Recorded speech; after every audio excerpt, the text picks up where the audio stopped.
There are two kinds of girls, the ones who beg for affection and the ones who attract it like honey attracts flies. The ones who sit by the phone, hoping for a call, and the ones whose phones never stop ringing. Mirabelle of Enugu town belonged to the second category.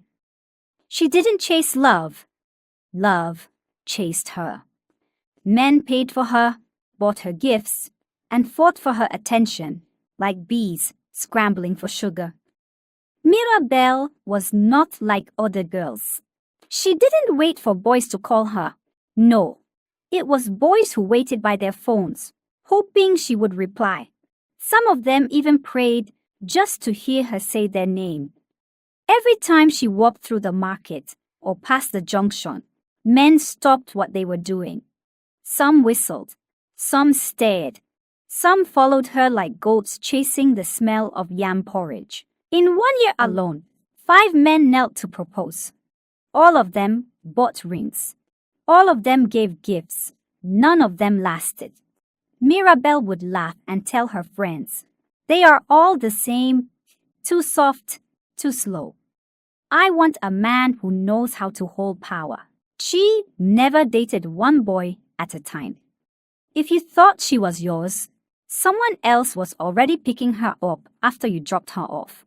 She always had a second, and sometimes a third man, hiding in the corner like spare shoes in a cupboard. She would say, "A woman must have backup. If one fails, another will take over." Love is like generator. Always have spare fuel. She would collect gifts, collect love, collect promises. But the moment she got tired, she would leave like dry wind blowing away leaves. If any man tried to complain, Mirabelle would fold her arms and say, "Did I force him to date me?" He's lucky I even replied his message. To Mirabelle, love was like a market stall. If you don't bring money, you can't buy. She made her own rule. If you want to be my boyfriend, you must pay every month like you are paying for TV subscription.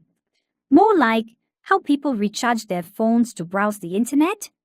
She expected her boyfriends to send her money like clockwork. She called it relationship subscription. "If you can't pay," she would say, "then don't waste my time." One boy tried to joke and said, "Are you a network provider?" Mirabelle laughed and said, "I'm more than a network provider. I'm the full network. If you don't pay, you will lose connection." To Mirabelle, every man was like an ATM standing in front of her. Some gave daily, some gave weekly. The best ones sent her alerts every month without her asking. She kept them close. She called them sweet names like honey and my king. But once the alert stopped, her calls stopped too. She wasn't ashamed, not even a little. "I'm not stealing," she told her friends. "I'm just collecting what I deserve." Even birthdays became business. "If you're not sending a gift, don't call me at all," she would say. Mirabelle lived a life where love cost her nothing but returned everything. Everywhere she went, men wanted her. And she took from them money, gifts, attention, then moved on. No guilt, no tears, just gain. Her friends watched her with wide eyes. Some wanted to be like her. Others were afraid for her. But Mirabelle didn't care. She believed the world belonged to her. She believed no man could ever break her. Some girls whispered, "Won't this backfire?" Mirabelle just laughed. "Backfire how? Am I the first? Please let them rest." But what she didn't know was that life was taking notes. It was quiet, but it was watching. Little did she know all these would lead her to meet her end. Because what goes around truly comes around. And it all began with a man named Obinna. Obinna was a soft man with a big heart. When he loved, He loved like morning sun, warm, full, and steady. From the first day he met Mirabelle, his heart followed her like a puppy chasing its owner. He paid her house rent without blinking. He filled her kitchen with food, meat, drinks, everything. He even bought her a small fridge and said, "I want you to be comfortable." Mirabelle smiled and kissed his cheek. "You're different," she said. But her eyes were not smiling. Obinna loved her so much. He took her to meet his family. His people were kind, but one person stood out: his father, Chief Ankim. A man with voice like thunder and face like carved stone. He was tall, rich, and walked like he owned the sky. His house was big. His chairs were soft. His wristwatch alone could buy a plot of land. The first time Mirabelle saw him, her heart jumped. "This one has real money," she thought. From that day, her eyes left Obinna and followed the father. She started visiting, even when Obinna wasn't around. "I came to greet your dad," she said sweetly. "He likes my cooking." But the truth, Mirabelle was already in a secret affair with Obinna's father. What Obinna didn't know was that Mirabelle wasn't just cooking for his father. She was giving him more than just food. One day became two. Two became many. Soon, the father and Mirabelle started doing things behind closed doors. Secret touch, soft whispers, midnight visits. Obinna noticed small things. One day he walked in and saw his father adjusting his wrapper too fast. Another time, he heard soft laughter from the kitchen. Laughter that didn't belong to cooking. He asked Mirabelle, "What's going on?" She looked him straight in the eyes and said, "Are you accusing your future wife of cheating with your own father?" Obinna blinked. He believed her until the day he came home early. He opened the guest room and saw it with his own eyes. His father, Mirabelle, together, in bed. They froze. Obinna didn't shout. He didn't cry. He turned around, picked his keys, and left. Next day, Mirabelle packed her bag and left too. No sorry, no message. She blocked his number. She didn't look back. To her, it was just another day. Another man, another game. And just like that, she moved on. But when you thought she'd regret, what she did to the next man, Elvis, was even crazier. Elvis was the mayor's only son. He wore fine clothes, drove a clean car, and smelled like expensive soap. But his heart was soft. Soft like pap freshly cooked in the morning. When he met Mirabelle, he fell fast, like mango falling from a tall tree. He sent her breakfast every day. He sent her money without asking. He even paid for her sister's hospital bill once. "Elvis is too sweet," Mirabelle told her friends. "But I don't like sweet boys." Still, she took everything he gave.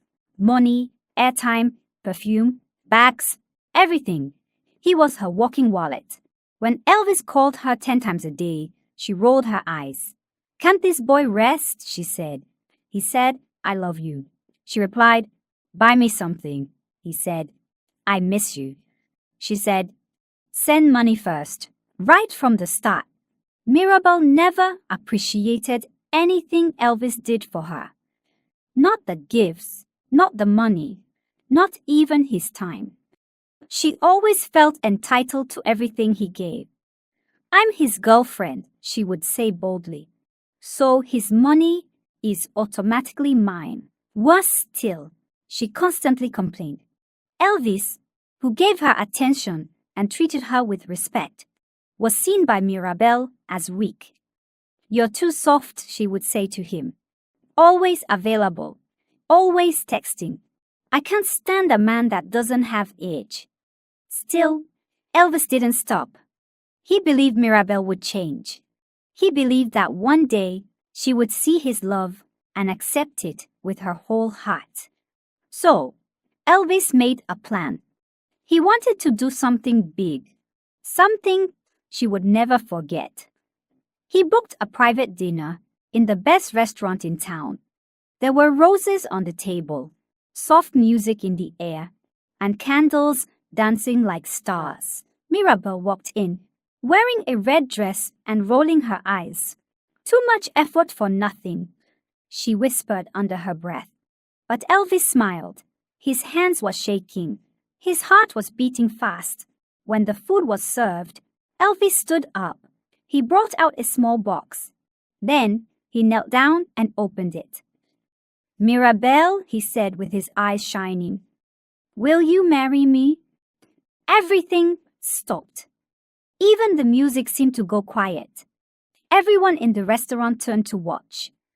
Mirabelle looked at the ring, then looked at Elvis. Her face changed, and what she did next broke every heart in that room.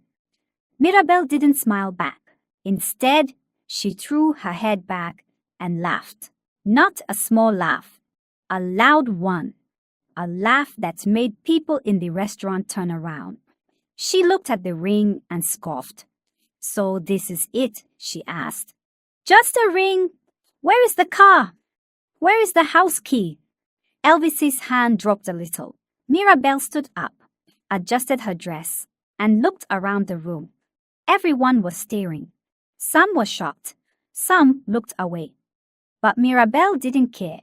She pointed at the ring and said, "Girls like me don't say yes without keys to a brand new car or a grand mansion and a diamond ring that can blind the sun. I'm not cheap. Is this how you propose to a girl like me? This is embarrassing." Elvis stayed on his knees. His face turned red. His eyes filled with tears. Mirabelle picked up her purse and walked out of the restaurant like nothing happened. Her heels clicking, her head high. Outside, she called a taxi and went home. Elvis? He stayed there, broken like a cracked plate. That night, he cried and cried until he had no more tears. When he got home, his father, Demir, was waiting. The news had already spread. People were laughing. His friends were mocking him. Demir was angry. He pointed at Elvis and shouted, "You let a girl disgrace this family? You are going to London tomorrow. Go and clear your head." And just like that, Elvis was sent abroad. Mirabelle? She went to her friends and told them everything. "I warned him," she said, sipping juice. "He was not on my level." Her friends didn't laugh. They looked at her with quiet eyes. One of them, Ankechi, shook her head and said, "Mirabelle, one day it will reach you too." Mirabelle rolled her eyes. "It can't," she said. "I know what I'm doing." But Ankechi didn't say anything else. Because deep down, she knew. A heart that keeps breaking others will one day feel what it means to be broken. Mirabelle didn't stop, not even for a breath. When one man left, two more came. She picked the ones with thick wallets and soft minds, the ones who said, "I'll do anything for you." And she made them do everything. New men, new gifts, new transfers. She changed boyfriends the way people change clothes, after rain. If one man bought her phone today, another was booking her a weekend trip tomorrow. If one sent her 10,000, another sent 50. She broke hearts like biscuits. Snap, drop, done. Some caught her cheating. One walked in and found another man sleeping in her bed. He cried. She said, "What were you expecting? Loyalty?" Another one found out she was dating his friend too. He begged. She looked him in the eye and said, "Please respect yourself. I didn't tie your neck." Every time she walked away without guilt. Her favorite line was, "It's not my fault. I didn't force anybody to love me." Her friends stopped warning her. They just watched. But something had started to change. Slow, quiet, like water drying under the sun. Mirabelle was now 29, almost 30. No more wedding proposals. No more surprises at her door. Even the men she used to block were no longer calling. The silence became louder, the music. The echo of her own footsteps followed her at night. Her phone, once full of sweet names, now rang only for delivery riders and spam callers.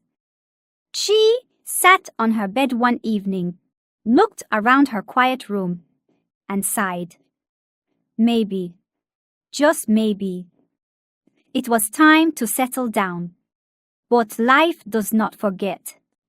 And her own was just beginning to remind her. Mirabelle turned 30. Her face still fine like ripe mango, her shape still full like calabash. But something had changed. The calls slowed down, the messages dried up. No more sweet, "Good morning, my queen." No more, "Send me your account."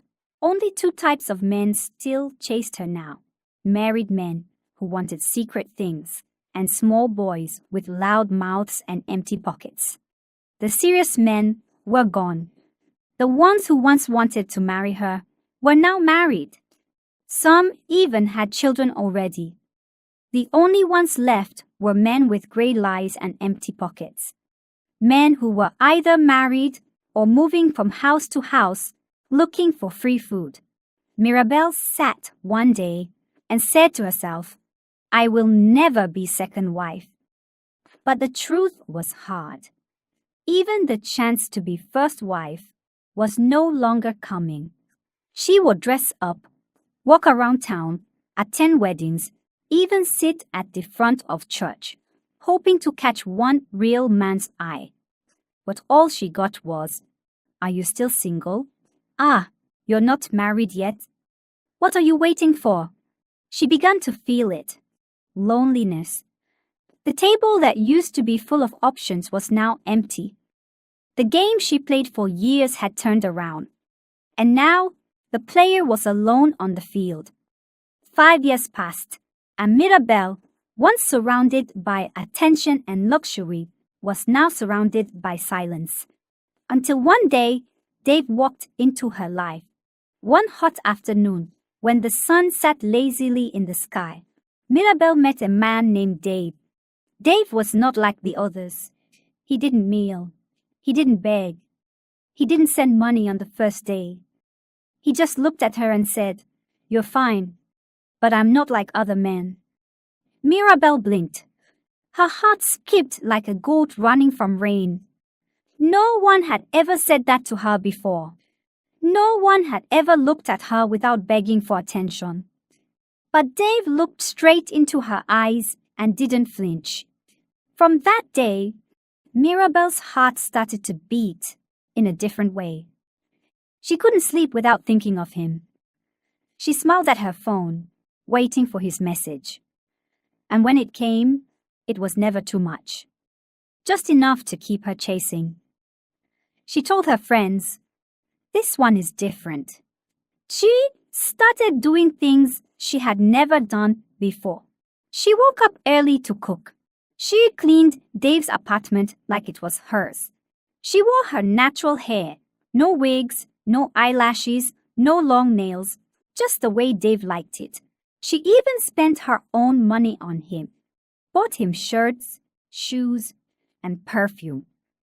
"He's the one," she whispered one night, staring at her ceiling. "I found my husband." But what she didn't know was that Dave was no husband. He was, in fact, a nemesis. Dave wasn't sent to marry her. He was sent to teach her. And the lesson? It was coming with cold hands and no warning. Dave had sweet tongue, but his mind was sharp like razor. He knew how to speak soft, yet cut deep. One evening, as Mirabelle was getting dressed, he looked at her and said, "Why do you wear all this makeup? You don't need it." Mirabelle smiled. She wiped her face. "Next week," he said, "why do you still hang out with those girls? They're not serious." Mirabelle nodded. She stopped picking their calls. Then came the big one. This your small business. It's taking too much of your time. Quit it. After our wedding, we'll build something bigger. Mirabelle closed her shop. Just like that. She started staying home, waiting, cleaning, cooking, like a wife. But there was no ring yet. She told herself, this is love. Sacrifice is normal. She smiled in front of others. But inside, small cracks were forming, like tiny lines on a clay pot. She missed her old life sometimes. The freedom, the laughter, the control. But she pushed the thoughts away. I'm building a future, she whispered. Dave is worth it. She didn't know Dave was not building a future. He was building a plan cold like night breeze. And she was the only one who couldn't see it coming. They moved in together. 4 months later, they fixed a wedding. The morning of the wedding was beautiful. Mirabelle's makeup artist arrived early. Her gown was pristine. Her bridesmaids whispered and giggled behind her, complimenting her glow. For once in her life, she felt chosen, not as a trophy, but as a woman finally loved for who she was. By 10 a.m., guests had started arriving. Her mother, who had never approved of her lifestyle, hugged her proudly. The hall was dressed in gold and white. A saxophonist played softly, while waiters placed drinks on round tables. Cameras flashed, laughter echoed. Everyone was waiting for the groom. Mirabelle sat quietly, her heart warm, her fingers holding her bouquet tight. She smiled to herself and whispered, Today, I become a wife. But time started ticking. Tick, tock, tick. People looked around. Where is the groom? Mirabelle kept checking her phone. No message from Dave. He's probably dressing, she told herself. Then the officiant came forward and whispered, Can we call the groom to the front now? Mirabelle smiled nervously. She nodded. One of the groomsmen went outside to fetch Dave. 5 minutes passed. 10. The music stopped. Whispers began. Someone said, Is this part of the plan? Mirabelle kept checking her phone. No message from Dave. She dialed his number. It rang, but he didn't pick. He's probably on his way, she said, forcing a smile. Maybe traffic. Minutes passed. Then more. A full hour went by. Mirabelle called again. This time, the number was switched off. A strange coldness filled her chest. She turned to one of her cousins and said, Please go and check his place. Maybe he needs help. The cousin returned 30 minutes later looking pale. The gate was locked. Nobody answered. His car is not there. Mirabelle stood still. Her hands fell to her sides. She called again. This time the number said, The number you are calling is switched off. Again. Mirabelle blinked. She looked around the hall. No groomsmen. No friends of Dave. None of his family members had even shown up. That was when it hit her. Dave wasn't coming. But why? She had no idea. No message. No call. No warning. Her hands trembled. Her chest tightened. Her knees felt weak. She sat quietly, her veil slipping from her head, tears rolling slowly. The whispers grew louder. People stood and began to leave. Some shook their heads. Others just looked at her with quiet pity. Mirabelle sat still. Her veil slipped off. Her hands trembled. Her gown felt heavy, like it was carrying her shame. She looked at the empty seat meant for Dave. Still empty. People were whispering. Some stood up. Some shook their heads. Some just stared, lips tight, eyes wide. Mirabelle stood. She didn't say a word. She removed her heels, one by one. Her bare feet touched the cold ground. Then she walked, out of the hall, out of the compound, into the street, her gown dragged behind her, catching dust and stones. She passed people who knew her. They whispered. They pointed. "Is that not Mirabelle? Where's the groom?" "Ah, shame." She didn't look at them. She walked through the market, past her old school, past the place where Dave first kissed her hand. The sun was hot. The road was long. But she kept walking until she reached the old bridge, the one people avoided at night. She stood at the edge, looked down. The water moved slowly, like it was waiting. Mirabelle whispered, "I gave everything. My heart, my body, my money, my pride." Tears rolled down her face. "What is the point of life," she whispered, "when everything I lived for has gone?" Then she closed her eyes and jumped. Pa Benji was an old man. His back was bent, his beard white like salt, and his eyes quiet like morning dew. Long ago, he was a soldier. Now he fished by the river. Simple life, small canoe, one net, one hook. That evening, he had already gone home, but something touched his chest. Software, strange, like a whisper. "Go back," it said. He picked his paddle, rowed out again. Just as he was casting his net, he heard the splash. The sound was loud, not the sound of fish. Pa Benji stood up. His eyes scanned the water. Then he saw it, a floating white gown, a hand, a face.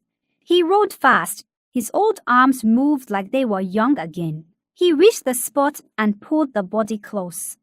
It was a woman. Her skin was cold. Her lips were blue. But her heart was still beating, just a little. He dragged her into the boat, unconscious but breathing. He grabbed her quickly, pulled her into the boat. She was cold, heavy, still. He didn't wait. He paddled home with legs shaking and heart loud. In his small hut, he laid her down, covered her, boiled herbs, rubbed her skin, prayed with his cracked voice. 2 days passed. On the third morning, her fingers moved. Her eyes opened.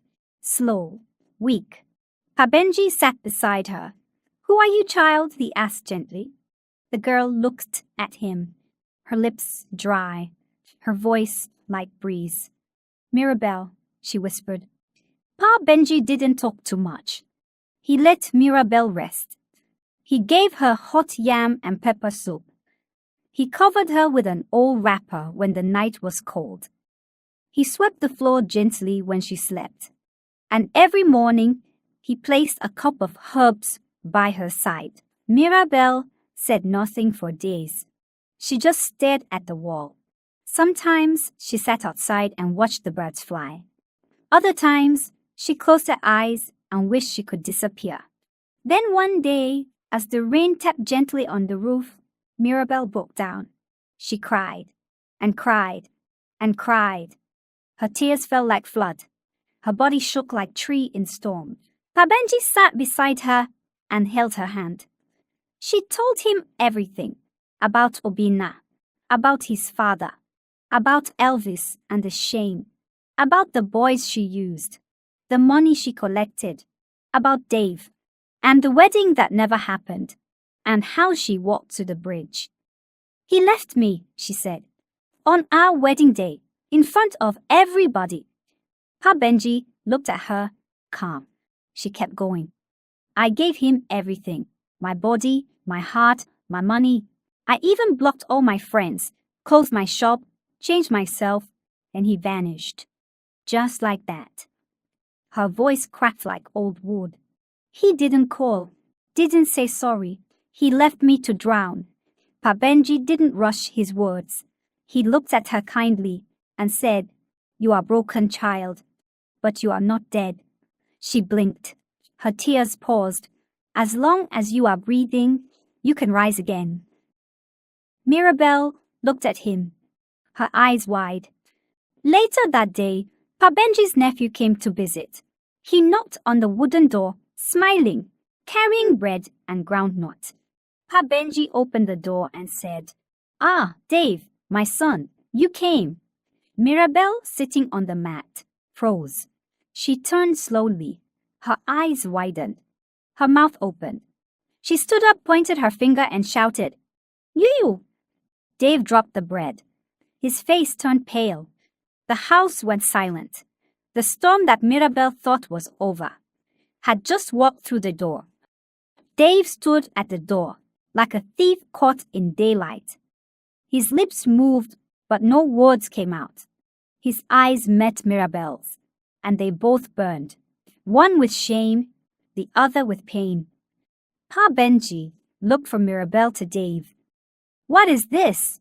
he asked, confused. Mirabelle's voice cracked. "That's him. That's the one who left me on my wedding day." Dave dropped his head. "I didn't mean for her to jump," he said quietly. "It was a dare." Pa Benji frowned. "A what?" Dave took a deep breath. "Her exes, her friends. They laughed about her. They said Mirabelle could never fall in love, that her heart was made of stone. They dared me to break her. I told them I could make her fall and walk away. I thought it was just a joke." Mirabelle's knees gave way. She sat on the floor, her hands shaking. Tears rolled down her cheeks like slow rain. "I gave you everything," she whispered. "I changed for you." Dave looked at her, eyes red. I didn't know it would go this far." Pa Benji stood up slowly. His voice was calm, but strong like thunder, hiding behind clouds. "Return all you took from her," he said. Dave nodded. "I will." He didn't argue. He didn't cry. He just turned around and walked away. His footsteps quiet, like a thief leaving a broken home. Mirabelle sat there, silent. The truth had come out, and the wound, though deep, had finally been opened. Mirabelle went back to Enugu. The same streets, the same faces, but everything had changed. She didn't walk with loud steps anymore. She didn't wear shiny wigs, no eyelashes, no noise, just quiet. Some people pointed. Some whispered, "She's back. Is that not the girl who jumped?" Mirabelle didn't reply. She opened a small stall near the junction. Sold fish, fresh ones, smoked ones. She cleaned them herself, hands wet, clothes simple. Morning till evening she worked. She didn't beg. She didn't boast. She just worked. At first, people watched from far. Then they started greeting her, then helping her carry things. Slowly, quietly, they began to respect her, not for her looks, not for her beauty, but for her strength. One morning, as she was washing fish, Pa Benji came with someone. A quiet man, rough hands, gentle eyes. "Meet Davies," Pa Benji said. Mirabelle wiped her hands and smiled small. Davies smiled back. He didn't come with flowers. He didn't ask silly questions. He just said, "I heard your fish is good." They laughed. Next day, he came again, then again, then again. No promises, no lies, just truth and peace. One evening, under a quiet tree near the river, Davis brought out a small ring. No crowd, no music, just wind, just birds. He looked at Mirabelle and said, "Will you marry me?" Mirabelle looked at him. No tears, no dancing, just a soft smile. "Yes," she whispered. They didn't plan a big wedding. No loud DJ, no saxophone, no white lace that swept the ground. Just a small ceremony. Few chairs, one pastor, two hearts ready. Mirabelle didn't wear makeup. She didn't wear heels. She wore peace. Not the peace that comes from money, but the peace that comes from knowing pain and choosing not to live in it. As they stood together, holding hands, she didn't feel like a queen on a throne. She felt like a woman who had fallen, and stood back up. She had learned that love is not food you buy, that hearts are not toys for breaking, and that life always balances its books. Maybe not today, maybe not tomorrow, but one day, the wind will return what you threw into it. And Mirabelle? She had caught her own wind, and this time, she held it gently. Moral of this story: a person can play with hearts for years, thinking they're untouchable. But life has a way of serving lessons, hot and sharp. Love is not a game. Hearts are not toys. And even the strongest fall when they build their pride on the pain of others. But even then, there is redemption for those who choose to rise not with arrogance, but with humility.